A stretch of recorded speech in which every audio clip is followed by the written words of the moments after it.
祭り本来の意味である願いや祈り、自然参加をテーマに作品を作り続けています。今年のテーマは共生。破壊と新設を繰り返す現代文明。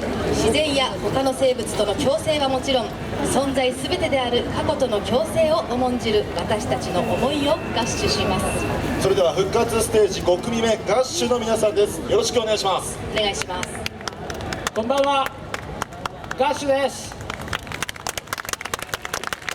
もう一度このステージに立たせていただいた喜びを全霊で合手します。よろしくお願いします。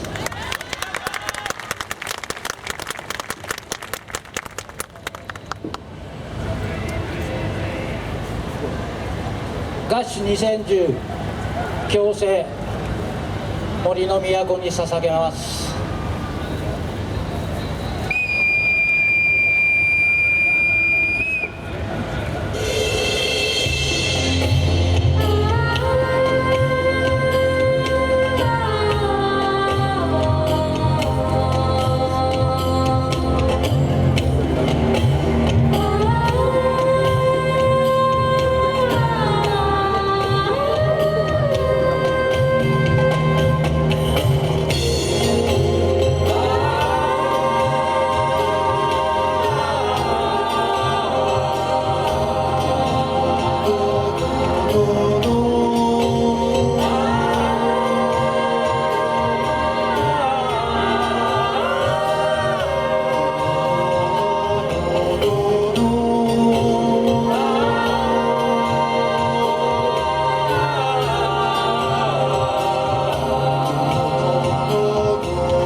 ありがとうございました。ガッシュの皆さんでした。ガッシュの皆さんでしたはい、ここでですね、はいちょっとマイ